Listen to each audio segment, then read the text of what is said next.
Hi everybody, we're back. So the first thing we're going to do is cut out the images from the art sheet, and as you can see that there are multiple images for each pendant, just in case you have a little slip up and make a mistake in cutting it out, you can still continue on with your project. So the first shape we're going to be working with is this large oval. Now before you move too much farther ahead, we want to make sure that each piece fits inside the ovals perfectly.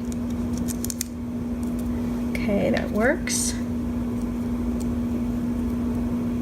You know, and that one's just a little too big. If you can see, it's not wanting to lay in there flat. And that's really important, is that your paper pieces lay flat inside. So I'm going to take a small pair of scissors and just trim a little bit off the end here. Okay, there we go. That works great. Okay, so the next step, take that away. The next step is we're going to glue these in the papers in each pendant.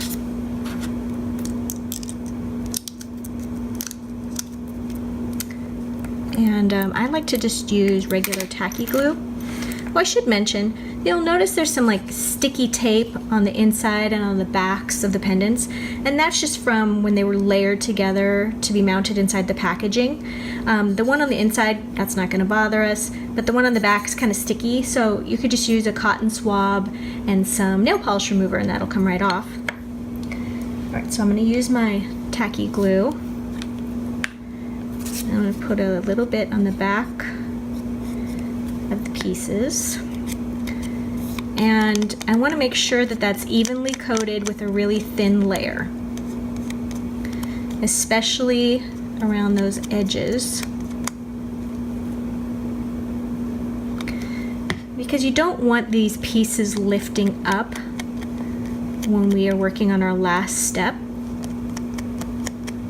There we go.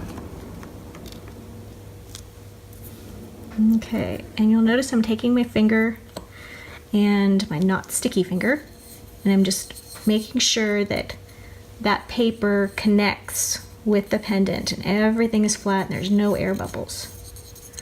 Okay, let's do the next piece.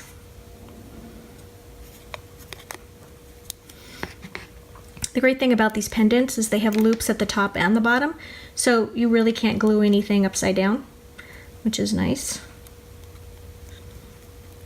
Believe me, it can happen. All right, there we go. Next set. Wipe my hands off.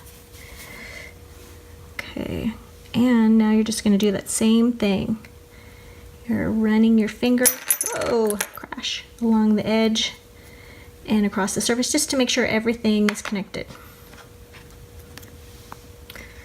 And then you're going to want to let these dry for several hours, really. I mean, you want that glue to just be bone dry when you start the rest of the project.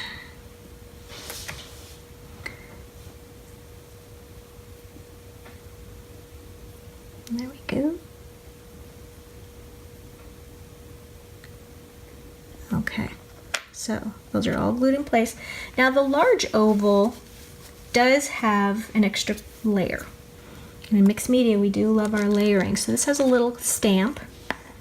I'm going to use an ink pad and just ink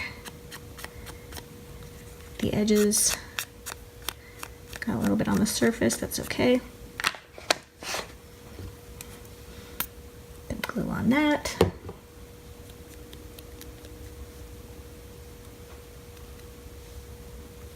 All right, and that's gonna go for placement.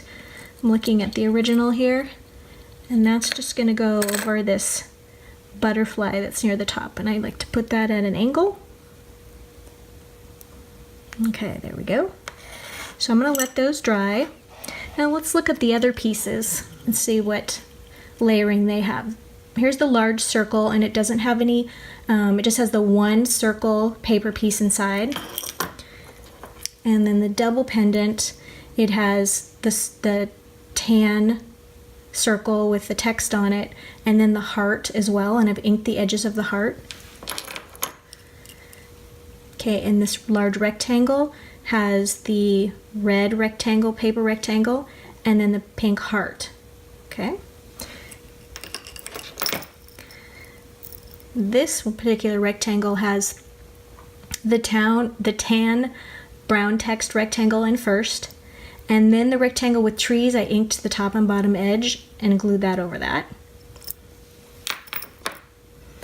And finally the bird, it has a stamp on it as well with inked edges. Oh, I guess we do have one more. And this particular square has a tan rectangle, and then the red piece that says Imagine and Create, I inked the edges of that and glued that over the center. Okay, so we're going to let those dry and come back for step 3.